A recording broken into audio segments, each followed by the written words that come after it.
Bonjour à toutes et à tous, aujourd'hui je vais vous donner quelques astuces pour mettre un petit peu de fleurs en cette période un peu morose. Toujours le début du printemps, on a envie d'avoir de la couleur et je vais vous donner ça grâce à mon tuto.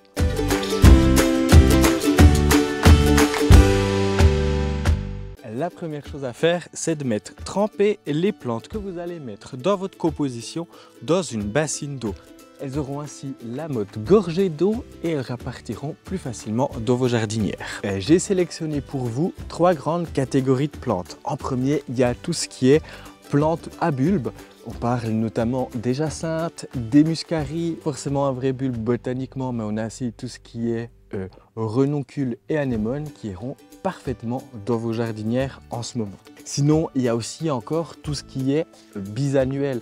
On a les primes-verts, les pensées, qui elles feront pas mal de fleurs et apporteront vraiment là de la couleur. Et pour terminer, il y a encore tout ce qui est vivace. Évidemment, il y a mes préférés avec les Eucherea et bien d'autres, mais aussi quelques graminées et pourquoi pas chercher des petits lierres panachés, chercher des plantes un petit peu retombantes pour avoir des plantes plus hautes, des plantes fleuries et des feuillages dans notre jardinière. Si comme moi vous avez des jardinières qui ont un petit peu mal supporté le poids de la neige ou par exemple les élébores ont fini de fleurir, vous pouvez enlever toutes ces plantes plus très belles et éventuellement planter les vivaces au jardin. Ensuite, je vérifie que le contenant que je vais planter aujourd'hui est bien perforé. Ça évitera l'excès d'humidité dans le terreau et on évite ainsi que nos plantes pourrissent. Cette jardinière, je vais reboucher ces trous avec des tessons. C'est des morceaux de peau cassée. Ça laissera ainsi passer l'excès d'humidité et pas le terreau et on évite ainsi d'avoir des désagréments sur notre façade, par exemple si c'est une jardinière qui ira sur un rebord de fenêtre. Maintenant que mes tessons sont placés, je vais déjà compléter avec quelques poignées de terreau. Là, c'est l'histoire d'avoir un fond de terre et ensuite on pourra mettre nos plantes à la surface. Et voilà, comme ça, on est bon. Et ensuite, je vais disposer mes plantes. Toujours quelques sujets plus grands qui eux iront derrière ou sur les côtés. J'apprécie aussi mettre un petit peu des plantes retombantes.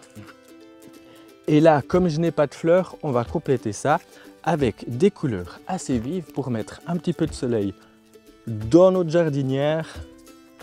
Voilà, avec 2 pensées. Et j'ajoute en dernier une petite prime vert. Je vais dépoter tout ce petit monde. Et je vais commencer à combler avec du terreau.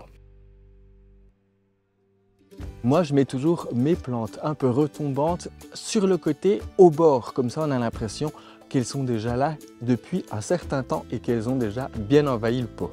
Et je continue de compléter ma jardinière avec du terreau en tassant bien avec la pointe des doigts.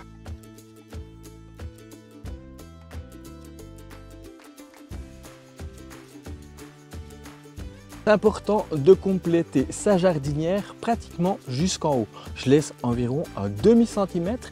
L'histoire de ces demi-centimètres, c'est pour que l'eau puisse stagner un petit peu avant de s'enfoncer, sinon elle déborderait immédiatement. Vous pouvez éventuellement rajouter pour cacher la terre, si vous n'appréciez pas, un petit paillage avec de la paillette de lin ou de miscanthus. Et voilà, il ne me reste plus qu'à bien arroser une dernière fois et à placer ma jardinière à son endroit définitif. Avec les vivaces, elles finiront au jardin dans une plate-bande une fois qu'elles auront fini de décorer ma jardinière.